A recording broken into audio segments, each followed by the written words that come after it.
anyone has come to church today waiting anxiously to hear what Mark has to say about divorce, you're going to be very disappointed. Because I was born on the feast of St. Francis of Assisi, and because we are blessing our pets, I would like to talk about our world, which involves human, animals, and plants from a biblical and a Christian perspective. I will open with a poem by St. Francis. Does every creature have a soul? In your hand I am, dear God, the sweetest instrument you have shaped my being into. What makes me now complete, feeling the soul of every creature against my heart? Does every creature have a soul? Surely they do, for everything God has touched will have life forever, and all creatures that he has held. There is a man named David Christian, a historian and Australian professor, who originated the concept of big history, which attempts to integrate the sciences and history into a unified narrative of the universe and humanity. For one of my ministry courses, I developed a Christian history in the context of big history to better understand how Christians can view their faith in the context of science. The levels are in thresholds.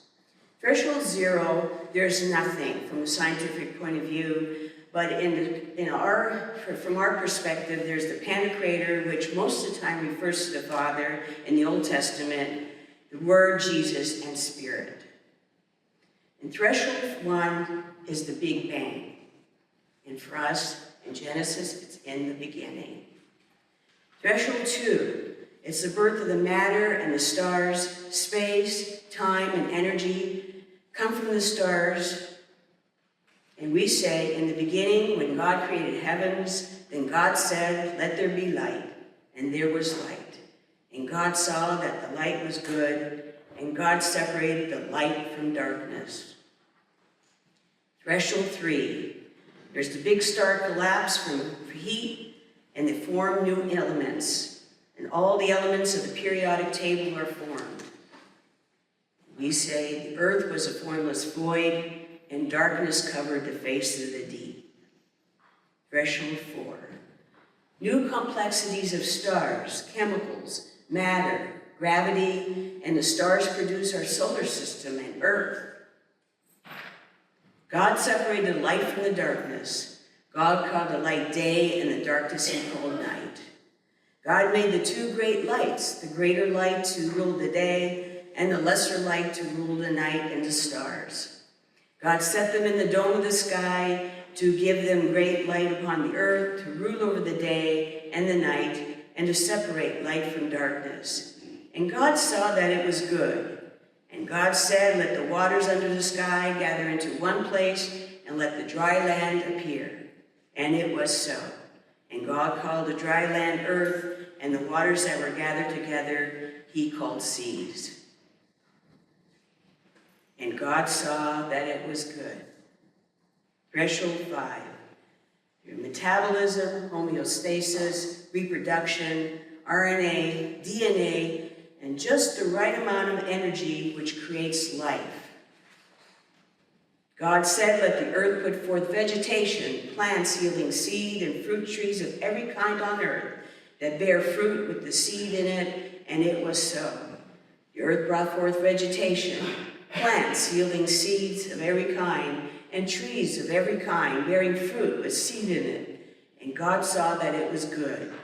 And God said, let the earth bring forth living creatures of every kind, cattle and creeping things, and wild animals of the earth of every kind.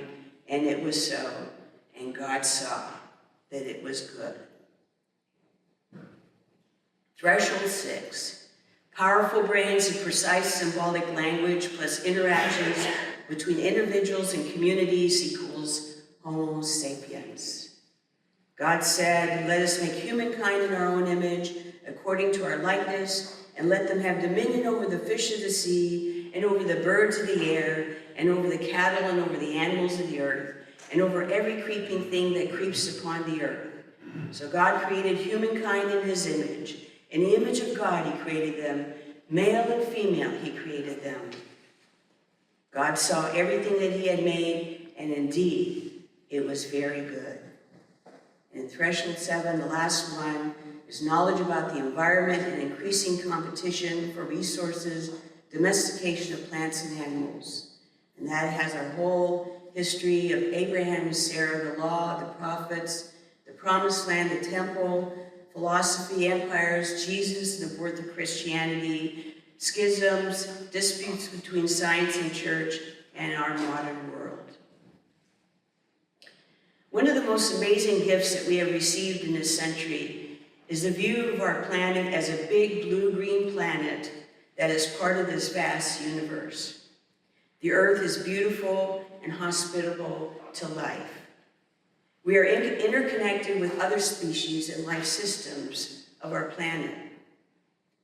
But we humans are doing a lot of damage to the earth that God gave us. We're destroying forests, polluting our waters, and causing animals to lose their habitats. People who are in love with the earth and its creatures are very interested in ecology. Ecological conversion has to involve people from all kinds of backgrounds, ethnic, political, and religious. Christians need to work with each other on ecological issues that affect the whole world. Our task as Christians is to witness to Jesus, who embodied God on earth, who witnessed the creation of the universe, and who possesses a love for all creatures, human and otherwise. This has to go hand in hand with our service to the poor and the most vulnerable in our world, which includes plants and animals. In Psalm 8 we read, "When I look at your heavens, the work of your fingers, the moon and the stars that you have established, what are human beings that you are mindful of them, mortals that you care for them? Yet you have made them a little lower than God and crowned them with glory and honor, and you have given them the dominion over the work of their hands." Glory and honor, according to this psalm, also means responsibility for the gift we have been given, our earth and everything in it. The latest climate disaster in our country is going on right now in Florida, Georgia, the Carolinas, and Tennessee, with devastating floods and loss of life. Last year, 45.7 million acres of forest was burned in Canada.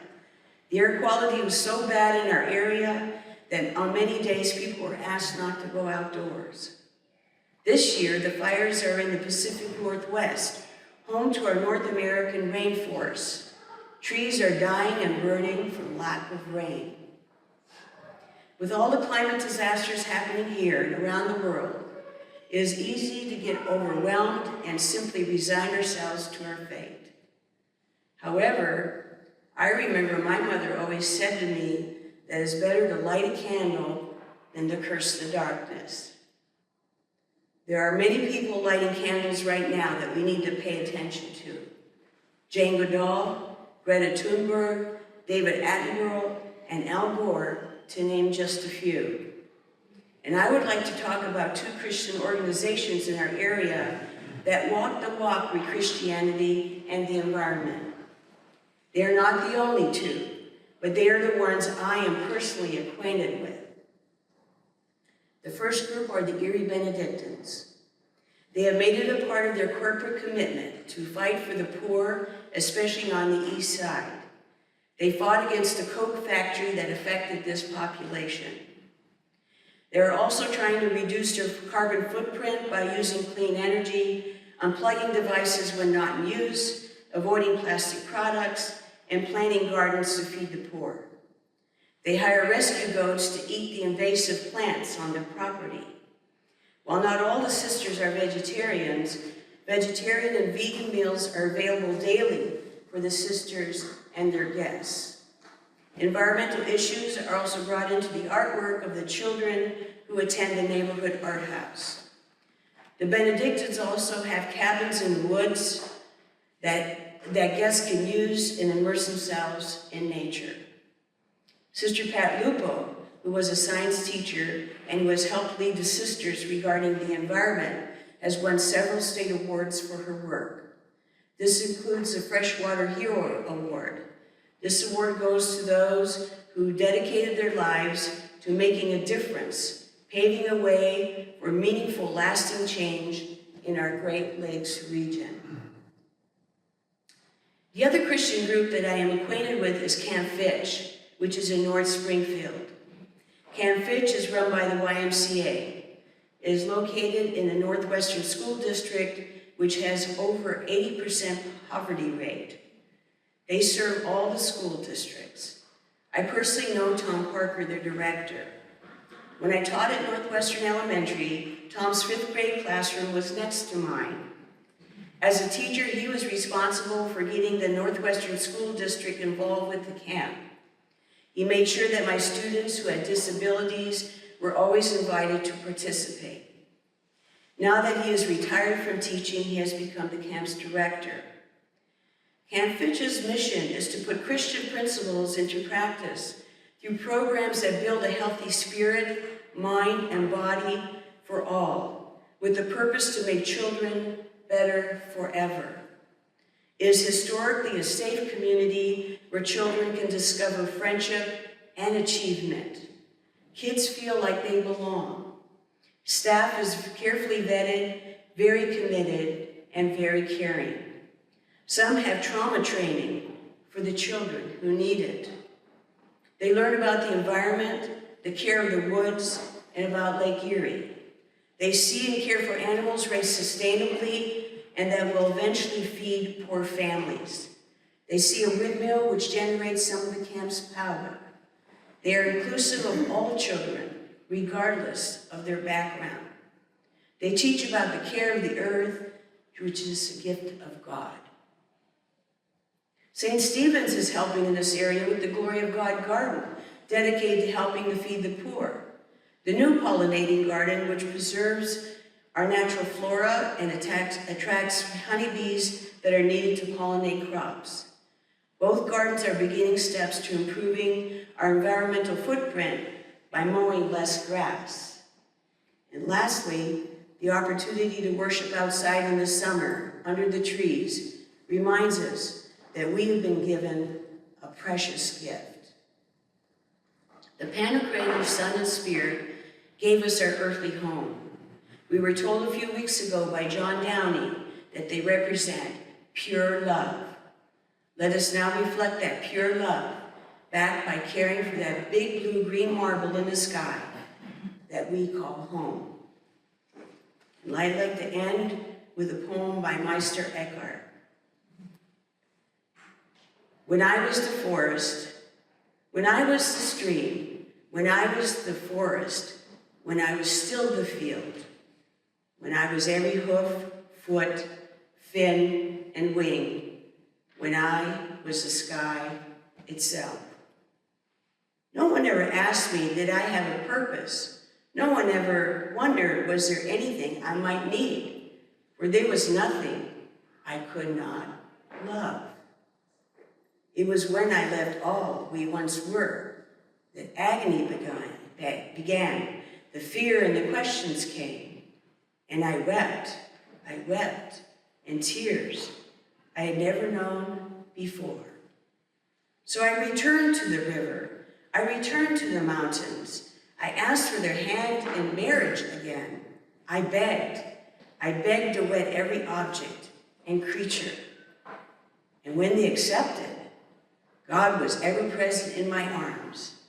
And he did not say, where have you been? For then I knew my soul, every soul, has always held